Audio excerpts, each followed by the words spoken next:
and of the Nightingale Pledge for Nurses. 3.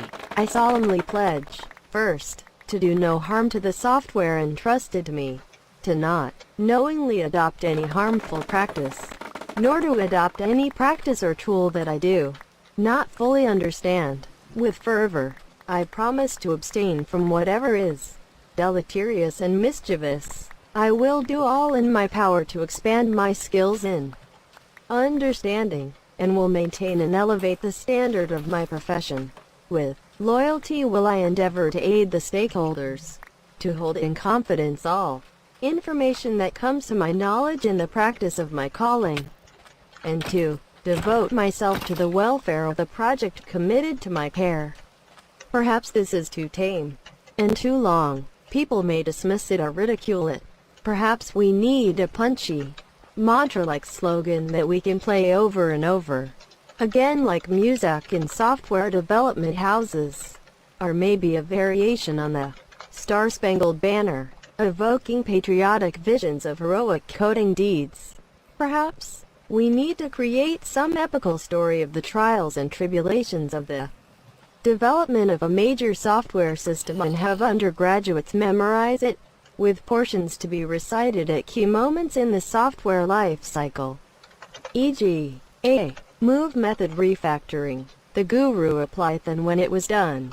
All is well, lead, whatever. It's the purview of committees and organizations to evolve these things, not for some individual to decide. I know, you say, what is the point of any such oath? It's just a waste of time. My response is this: it says something that in the professions of medicine and nursing an oath of fidelity is important enough to recite at graduations, whereas the only semblance of an oath that software engineers have is a collection of jokes. Perhaps the symbolic act of adopting some kind of oath is a statement that we want to take the practice of our profession more seriously. More importantly, I remind you that the Hippocratic Oath is the basis for healthy skepticism. After all, the FDA exists largely to ensure that medical innovations don't do more harm than good. If nothing else, such an oath is a reminder to exercise caution in adopting new tools, methods, and practices. But if after all this I still haven't convinced you, be aware that such luminaries as Edgar Dijkstra IV and Steve McConnell V, among many others, have suggested the adoption of a Hippocratic Oath for software. Whatever we do, first, do no harm. After all, we do not want critics 100 years from now ridiculing practices that we now believe to be legitimate, especially if the only reason we adopt them is faith and not a deep understanding. References: 1. McConnell, S. Code Complete, a practical handbook of software construction. Microsoft Press, Redmond, WA, 1993. 2. See reference 1. 3. Florence Nightingale Pledge, Nursing Network. C.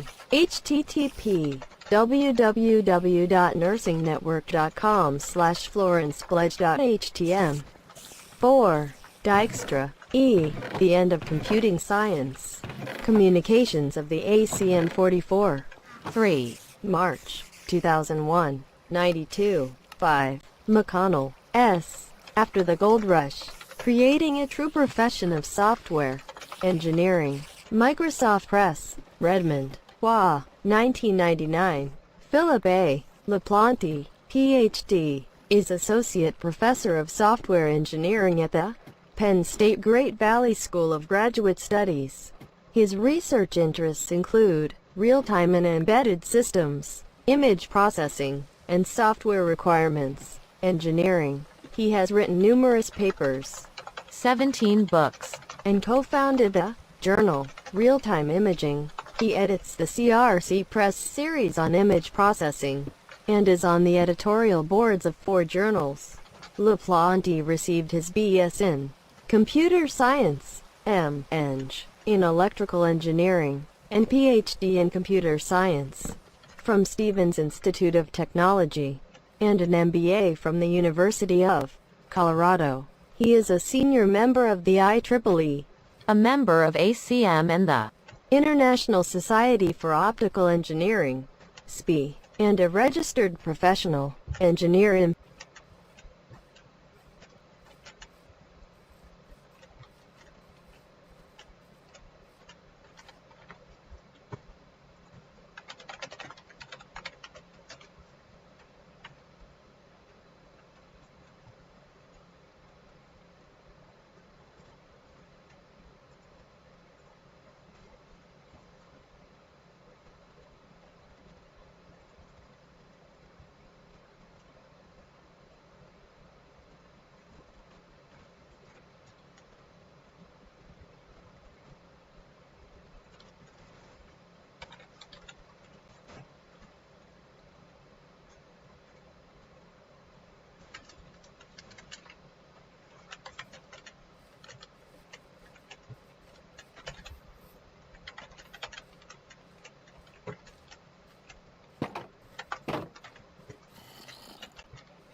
Okay, I'll see you later. Bye.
We all know that some of the most successful entrepreneurs and business leaders are notoriously difficult to work with and work for, given their large personalities and perfectionist tendencies that might give the impression that simple professionalism is an outdated concept. After all, didn't these guys get to the top in part by not playing well with others? An uncompromising, take no prisoners approach might work well for a few visionaries, but on the off chance that you're not one of them, unprofessional behavior can undermine your relationships with colleagues and limit your career. Why employers demand professionalism? Professionalism is important for many reasons. Time spent accommodating a colleague's prickly ego or ever-changing moods is time taken away from working toward a common goal. As customer service has become the critical differentiator for so many businesses, the ability to treat customers and clients with tact and courtesy has become indispensable. And, of course, almost everyone simply prefers working with people who make them feel respected. Despite its value, professionalism is far from universal. That means you can set yourself apart from the competition by adhering to a professional code of conduct, especially if you're relatively new to the workforce. What professionalism entails. Most of us can easily call out vivid examples of unprofessional behavior. From dishonesty to chronic lateness to the entire final hour of last year's holiday party. Defining professionalism is a little trickier. While there may be no universally accepted definition, most employers and employees would agree on its core components. Here are 7 key elements of professionalism. 1. Accountability. When something goes wrong, do you immediately look for ways to avoid blame or for ways to correct the problem? Taking responsibility for a mistake and then learning from it might be the most reliable mark of a true professional. 2. Consideration. True professionals tend to be aware of how their work and behavior affects everyone around them. Small courtesies such as letting colleagues know in advance when you'll be unavailable can make a big difference in the team's overall performance. 3. Humility. If you're unsure how to best perform a task, do you ask for help or plow forward? If you're too proud to take direction or criticism, you're putting pride ahead of the good of the team and the health of your career. 4. Communication. Avoiding comments that make others uncomfortable or undervalued is a prerequisite, of course, but true professionals also grasp many subtler aspects of communication. For example, when you provide feedback, are you careful to do it in a way that will be helpful rather than belittling? Do you listen to input from others even when you think you know best? 5. Tidiness. The effect of your personal choices on others extends to the clothes you wear. A suit and tie don't make you a professional, but taking care to dress appropriately for your workplace conveys that you're attuned to your environment and that you respect the job and the people around you. It's also a matter of self-interest, since employers say that clothing choices affect promotion prospects. 6. Kindness. Approaching others with patience and respect for their perspective enables constructive criticism and stronger collaboration. When in doubt, fall back on the old standby. Treat others as you'd like to be treated. 7. Consistency. Professionalism is easiest to measure when things aren't going well. When you've done subpar work, miscommunicated with a coworker, or when clients or colleagues are behaving unprofessionally, under duress. Do you treat people with the same respect as you do when everything's clicking? True professionals aren't necessarily less emotional than other workers, but they are less likely to let those emotions lead to outbursts and other knee-jerk reactions. Practice makes professional. Like every skill worth having, professionalism takes plenty of practice to perfect. The more you put its principles into action and catch yourself when you fall short, the more it will become an instinctive sense that guides your behavior, rather than a code you have to consult. Professionalism might not make you the next ordinary billionaire, but it will accelerate your progress toward your career goals, whatever they may be.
Late. Again.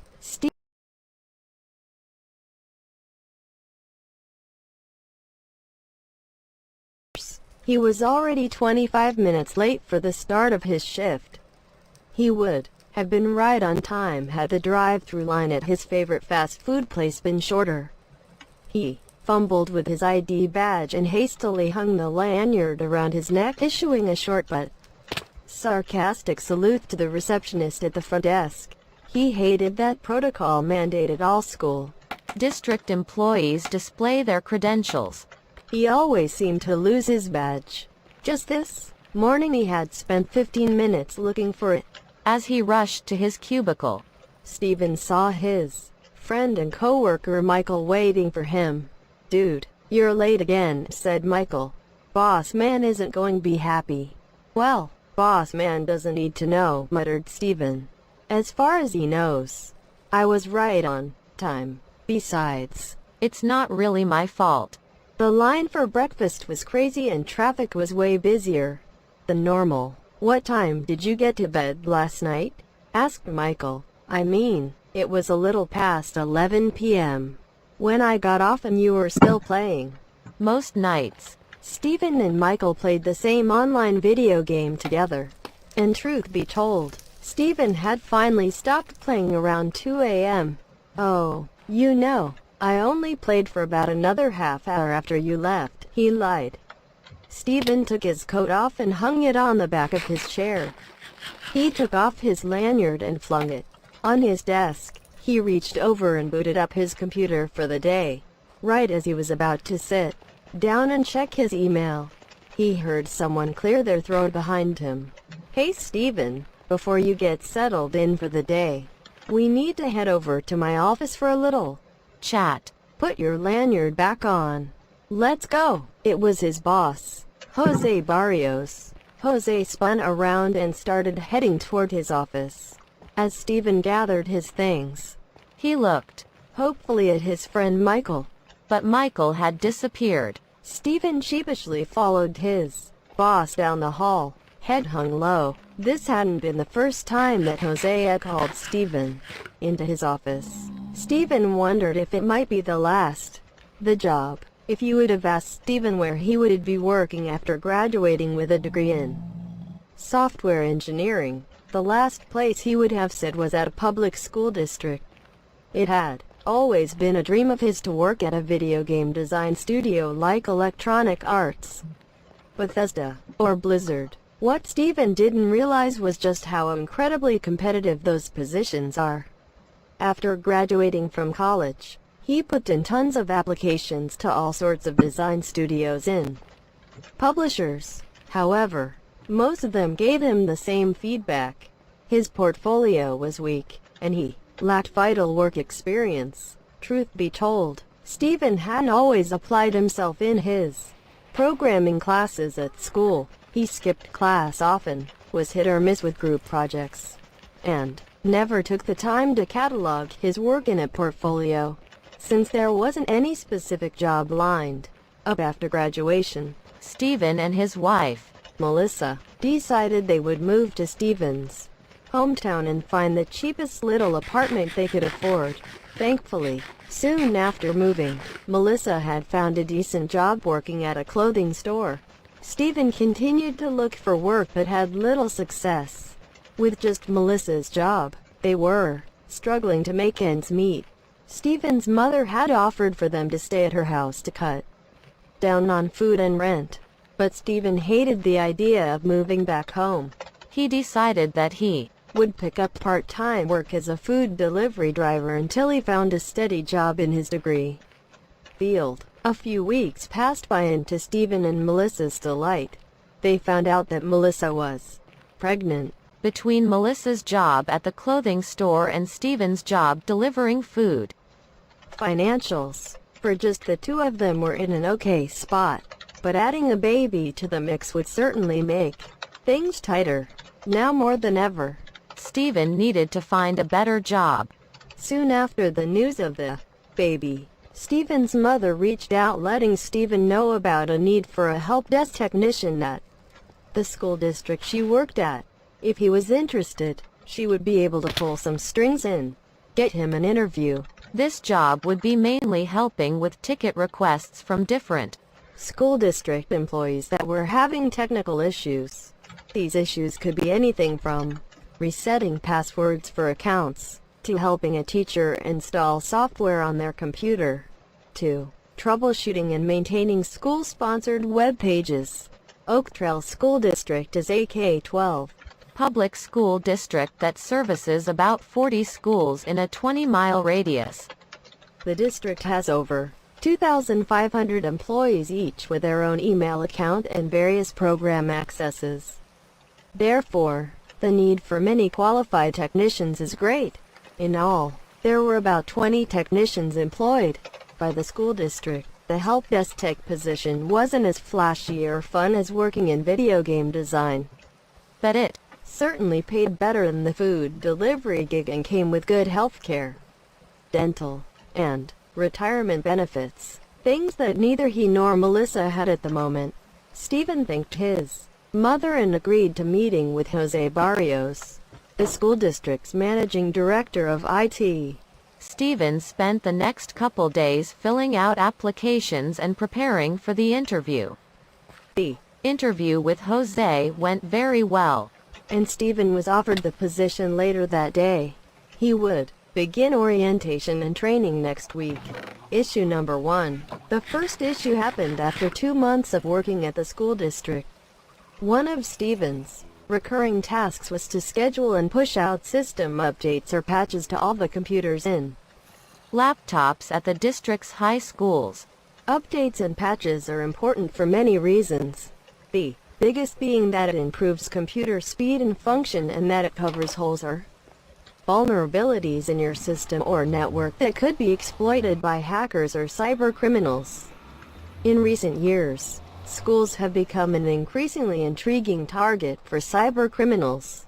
The Oak Trail School District system contains many pieces of sensitive data about children and their families, such as addresses, emails, phone numbers, social security numbers, and medical records. In recent years, legislation has been passed to raise the bar on how this sensitive data in schools should be handled and protected. FERPA, SIPA, PPRA, HIPAA, etc. The task of coordinating updates on computers required that Stephen go through a lengthy and somewhat tedious checklist. Stephen had been trained on this process and completed it successfully a handful of times. However, Stephen found the process to be monotonous and boring. One day while he was doing the update process, he was in a hurry and forgot an important step. Because he missed this important step, all the computers at Eastbrook High School did not receive the needed system update. A few weeks passed and a savvy student at Eastbrook found a vulnerability in the school district system.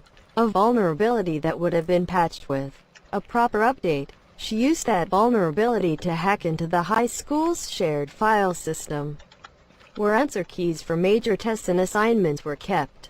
After using these keys herself for a handful of assignments, she began to post the keys en masse on different websites and social media accounts. Pretty soon, most of the student body at Eastbrook High School knew about the availability of these cheating materials.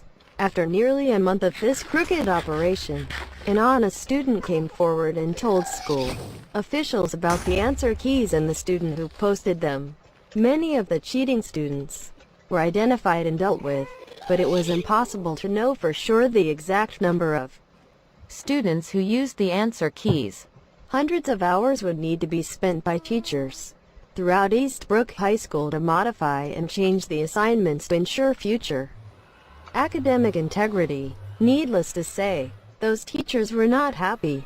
Eventually, the vulnerability was traced back to Stephen's department and then Stephen himself.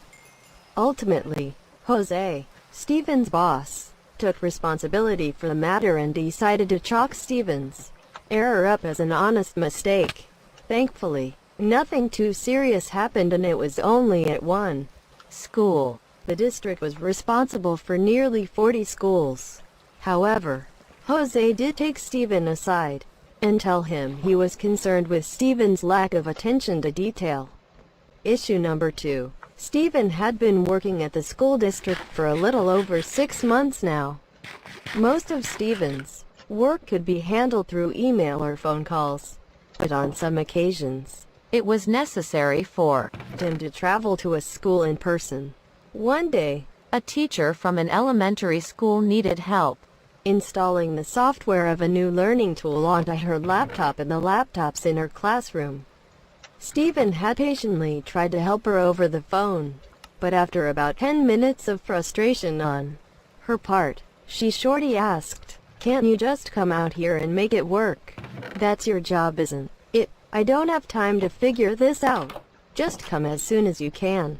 I need to use this new program later today for a certain part of my lesson." Steven reluctantly agreed. He strolled over to Jose's office, told him about the issue, and said that he would be out of the office working on an off-site help ticket. Steven hadn't eaten breakfast that morning and he was hungry. It was 11 a.m., so he decided he would stop by a fast food place on his way out to the school where he was needed. He ate inside and started watching videos on his phone.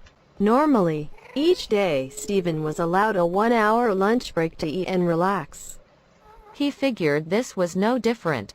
He would use his 1-hour lunch break now and catch up on a show. After about an hour and a half, 2 45-minute episodes, Steven finally got up from his table. He got in his car and drove the remaining 25 minutes to the school where he needed to do his work. Steven entered the school and checked in with the front desk secretary. "Hello, how can I help you?" she asked pleasantly. "Yeah, I'm here to help one of your teachers install something. I think it was, like, some type of learning software or something," Steven casually replied, looking around the office. "Okay, May I ask which teacher you are here to visit? And may I ask you who you are, sir?" Quote. Steven had forgotten the teacher's name. He thought he would have remembered it, so he didn't write it down. "I can't remember her name, but it sounded like some old lady. I'm Steve Hinkle, from the district office. I work with the help desk on tech stuff." The secretary bristled a bit. "Well, Hi. Mr. Hinkle," she Hang on, said, let me "I will hang on, try to hang get on. you to the right place." Yeah? I think I might sell my current watch. So Okay. I wonder if I've got things like straps to make it shorter, smaller, but then I found old straps. Ah. Very slick. This is the one that came with the watch, Okay. and this one's fun. I don't remember why I stopped using. Oh, it kept pinching me, I think. Oh. Okay. It Yeah. goes like it stretches. Yeah, that one would be awesome. So maybe I can send it to you. Is Yeah. that what you want? Yeah. Okay. I'm not sure when I'll do it, but I will. Okay, thank you. This one's gross. I'm just gonna throw this away. Do you need help with math homework? No. That was just that one day. Alright. Alright. Love you. Love you. Bye.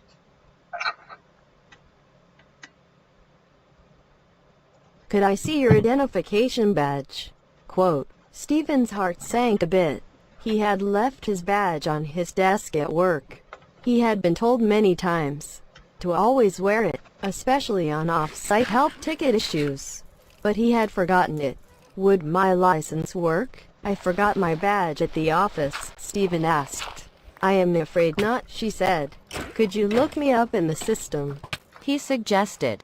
No. As you know, According to district policy, all employees must have their badge and proof identification to enter buildings for our children's safety. "I'm sorry, I don't mean to be difficult. I'm just doing my job." Steven rolled his eyes, issued a quick ugh, fine, and turned around out the door and back to his car. It was almost a 30-minute drive back to the district office. He was hoping to get his ID badge, and get out as quickly as he could without crossing paths with Jose. But, as luck would have it, Jose was out on the floor visiting with the other help desk technicians. Steven looked down and tried to avoid eye contact with Jose. Hey, Steven, how did things go with that software installation? It was too late. Jose had seen him. Well, I got out there and they sent me back. I forgot my badge and they wouldn't let me in, Steven mumbled. Looking at his feet, Jose looked at Steven in disbelief. Steven, we talked about this? You have to wear your badge everywhere. Security and student safety are a big deal here and Jose looked down at his watch. Didn't you leave 2.5 hours ago? What have you been doing all this time? quote, Well, I had to eat lunch. Quote, at 11 a.m. You couldn't but wait until after helping to grab something to eat. Didn't she say she needed things done as soon as possible? Jose asked. Steven lied. No, I don't think so. Well, get going. but let's talk about this when you get back. Steven sped as fast as he could back to the school with the software issue. He again checked in with the secretary and she showed him to the classroom of Mrs. Anderson, the teacher who requested the remote visit before heading into the class. The secretary said, fair warning, she was expecting you a while ago and she's not happy. Good luck. Steven entered the room to see kids at work on different activities. A woman in her early 50s saw him and came over. What took you so long? She whispered harshly. I thought I told you I needed you here as soon as possible. I was hoping you would be here hours ago. Quote, yeah, sorry things were a bit crazy back at the district headquarters. Steven lied. Oh yeah, Well, I heard someone forgot his ID badge. Must have been real crazy. Mrs. Anderson. It appeared, didn't have any trouble calling someone out on their lies.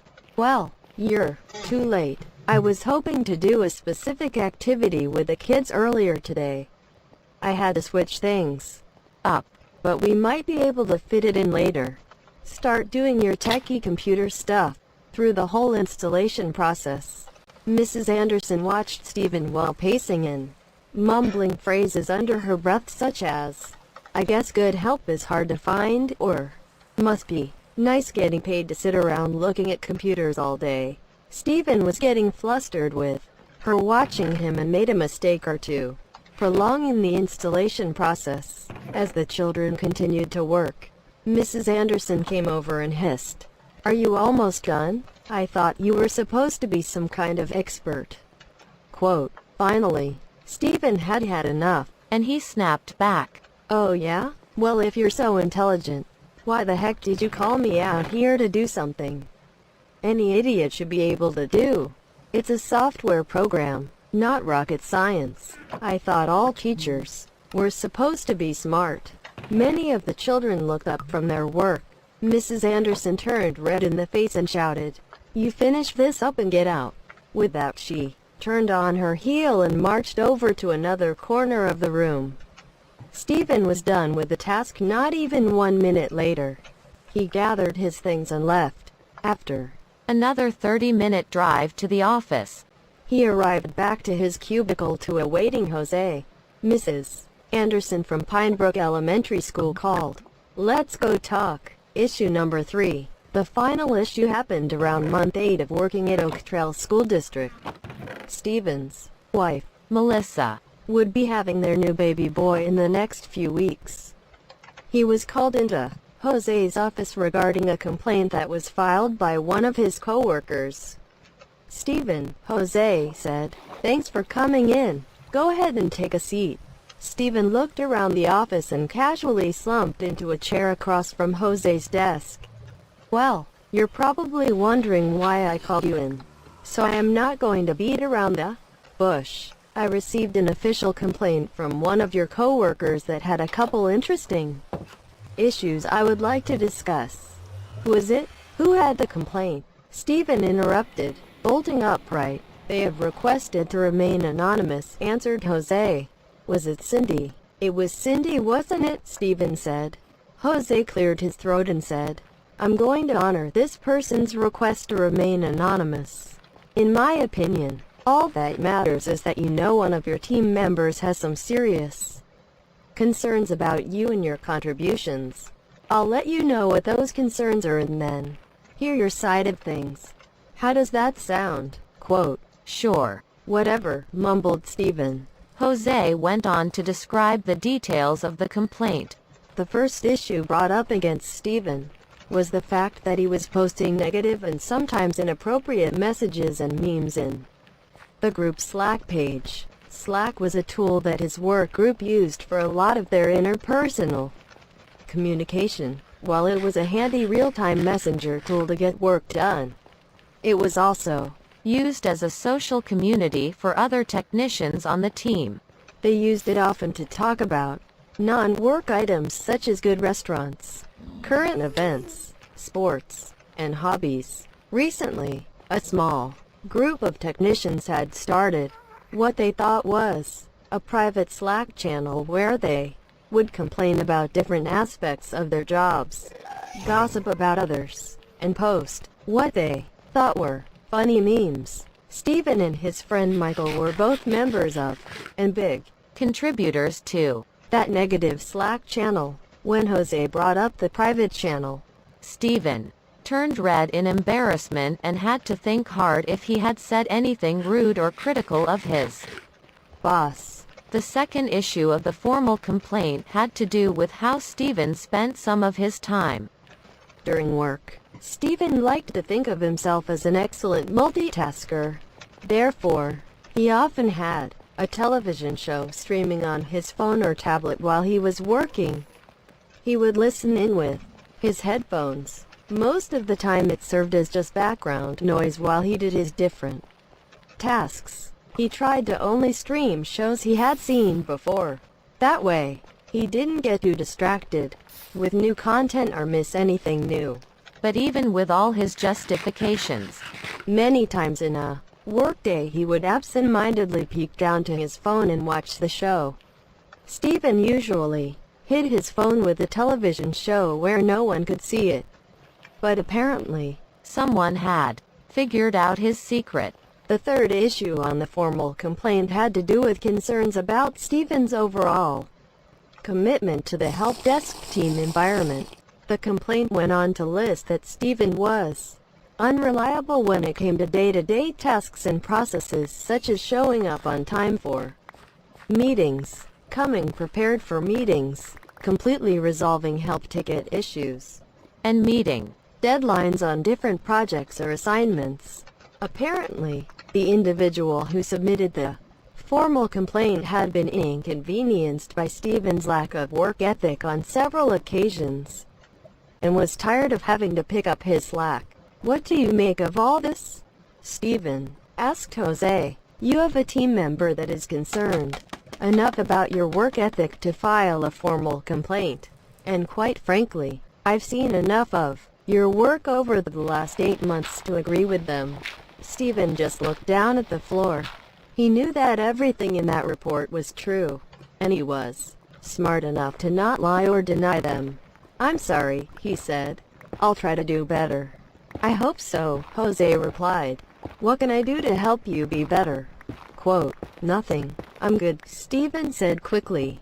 Okay then. Consider this another warning. If we have to have another discussion about your commitment to the team or quality of your work, we are going to have to evaluate your future here with the school district. I hope we can move on and get better from this, said Jose. Jose's office. As Steven followed Jose to his office, he thought about the different warnings he had received over the last 8 months. Steven hoped he would get one more chance. He knew he wasn't the greatest employee, but he had never considered the fact that he might actually get fired. Until now, as they arrived at his office, Jose motioned for Steven to take a seat. Steven sat upright in his chair, very much on edge. Jose sank down into his own chair and then looked Steven squarely in the eyes for several agonizing seconds. Jose finally spoke. Okay, Steven, let's talk about your future.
Place your empty hands in mine, and scars, show me all the scars you hide. And hey, if your wings are broken, please take mine so yours can open too. 'Cause I'm gonna stand by you. Oh, tears make a lot of scopes in your eyes. It hurt, I know you're hurting, but so am I. And love, if your wings are broken, borrow mine so yours can open too. 'Cause I'm gonna stand by you, even if we break it down. We can find a way to break through, even if we can't find heaven. I'll walk through hell with you. Love, you're not alone. 'Cause I'm gonna stand by you, even if we can't find heaven. I'm gonna stand by you, even if we can't find heaven. I'll walk through hell with you. Love, you're not alone. 'Cause I'm gonna stand by you. Yeah, you're all I never knew I needed. And the heart, sometimes it's unclear why it's beating. And love, if your wings are broken, we can break through those emotions too. 'Cause I'm gonna stand by you. Oh, truth, I guess truth is what you believe in. And faith, I think faith is having reason. And I know my love, if your wings are broken, borrow mine so yours can open too. 'Cause I'm gonna stand by you, even if we break it down. We can find a way to break through, even if we can't find heaven. I'll walk through hell with you. Love, you're not alone. 'Cause I'm gonna stand by you, even if we can't find heaven. I'm gonna stand by you, even if we can't find heaven. I'll walk through hell with you. Love, you're not alone. 'Cause I'm gonna stand by you. I'll be your eyes till yours can't shine. And I'll be your arms, I'll be your steady satellite. And when you can't rise, well, I'll cry with you on hands and knees. 'Cause I'm gonna stand by you, even if we break it down. We can find a way to break through. Come on, even if we can't find heaven. I'll walk through hell with you. Love, you're not alone. 'Cause I'm gonna stand by you, even if we can't find heaven. I'm gonna stand by you, even if we can't find heaven. I'll walk through hell with you. Love, you're not alone. 'Cause I'm gonna stand by you. Love, you're not alone. I'm gonna stand by you, even if we can't find heaven. I'm gonna stand by you.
Here's to the ones that we got. Cheers to the wish you were here, but you're not. Cause the drinks bring back all the memories of everything we've been through. Toast to the ones here today. Toast to the ones that we lost on the way. Cause the drinks bring back all the memories. And the memories bring back your. There's a time that I remember when I did not know no pain. When I believed in forever, everything would stay the same. Now my heart feel like December when somebody say your name. Cause I can't reach out to call you, but I know I will one day. Yeah. Everybody hurts sometimes, everybody hurts someday. Yeah, yeah. But everything gon' be alright. Gonna raise a glass and say, hey. Here's to the ones that we got. Cheers to the wish you were here, but you're not. Cause the drinks bring back all the memories of everything we've been through. Toast to the ones here today. Toast to the ones that we lost on the way. Cause the drinks bring back all the memories. And the memories bring back your. Memories bring back your.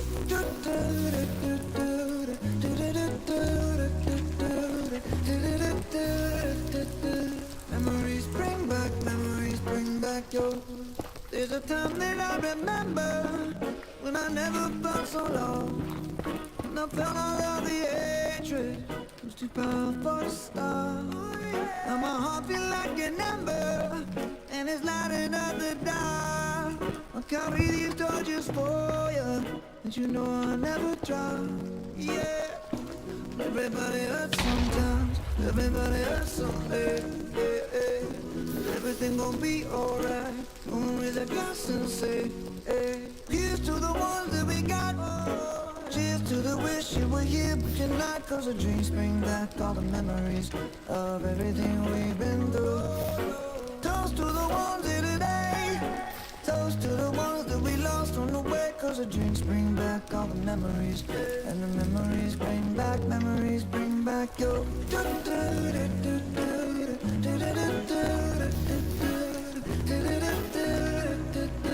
Memories bring back your. Memories bring back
see a fresh breeze. Maybe you'll finally recognize a beautiful place called home. I can see the burning flame in your heart. Can't you see what's tearing you apart? Maybe you'll finally recognize a beautiful thing called home. Stay by my side, my brother. I promise you'll have a different fate. Feel the power, you shall slowly gather. Welcome home, Odysseus. Welcome home,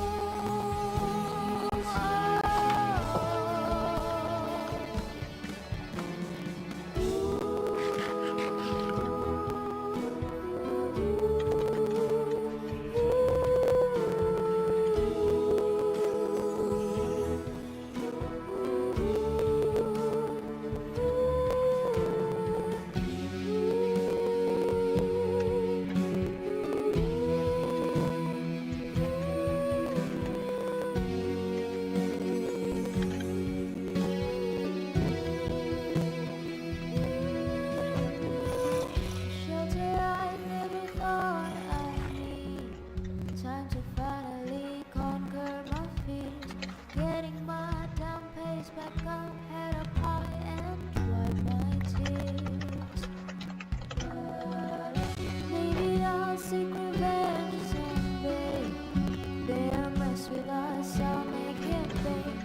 Done being tossed around, so watch me get back what's mine. There's nothing wrong with some minor violence, and those who brought me down shall repay. I think you're Welcome home, Odysseus. Welcome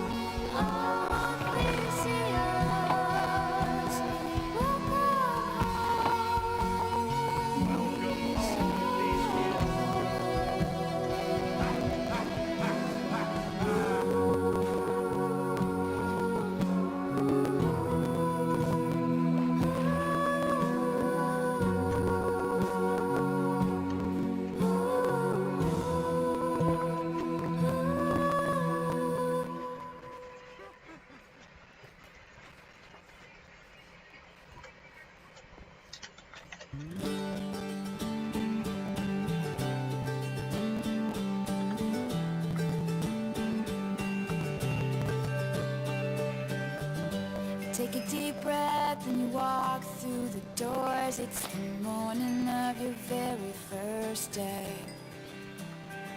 You say hi to your friends you ain't seen in a while. Try and stay out of everybody's way. It's your freshman year and you're gonna be here for the next 4 years in this town. Hoping one of those senior boys will wink at you and say, you know I haven't seen you around before. 'Cause when you're 15, somebody tells you they love you, you're gonna believe them.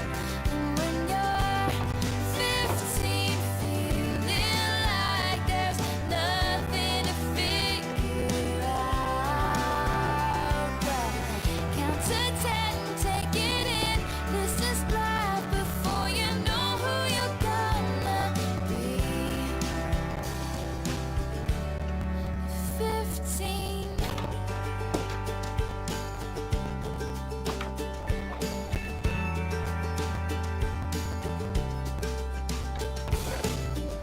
You sit in class next to redhead Abigail. Soon enough, your best friends laughing at the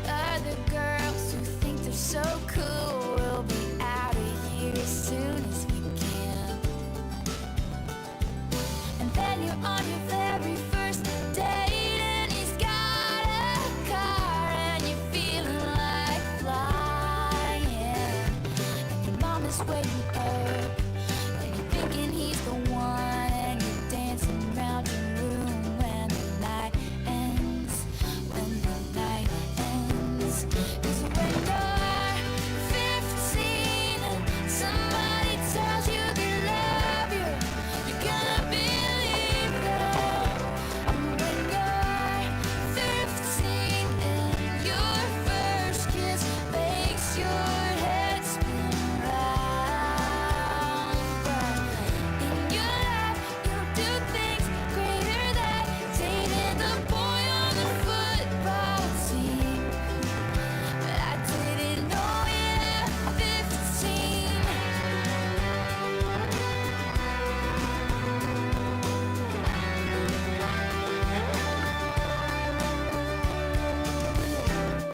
When all you wanted was to be wanted, wish you could go back and tell yourself what you know now.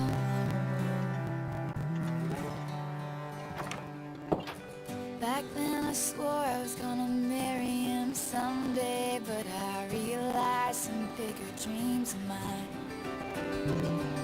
And Abigail gave everything she had to a boy who changed his mind. And we both cried, 'cause when you're 15 and somebody tells you they love you, you're gonna believe them. And when you're 15, don't forget to look before you fall. I found time can heal most anything, and you just might find who you're supposed to be. Didn't know who I was supposed to be. At 15.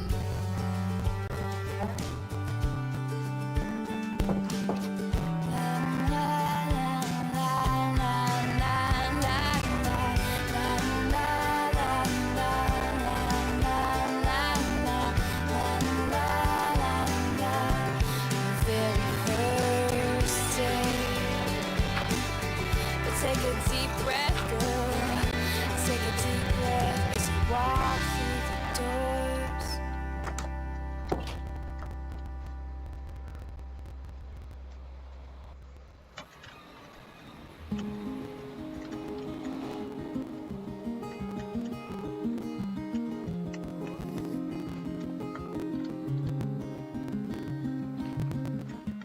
Careful as I write her name on the corner of the page. Make it look like it was her all along. And I put the paper in my bag as I'm walking back to class. And the notes I wrote that took me so long. She doesn't notice me. She just smiles and says, thank you for the trigonometry. 'Cause that's all it meant to her. But I spent 22 days and 21 nights crossing every T, just making it right, only to discover it's not worth doing Annabelle's homework. Doesn't matter how many papers I write, end of the equation won't be you and I. And now I'm just another who got hurt doing Annabelle's homework. Oh, oh, oh.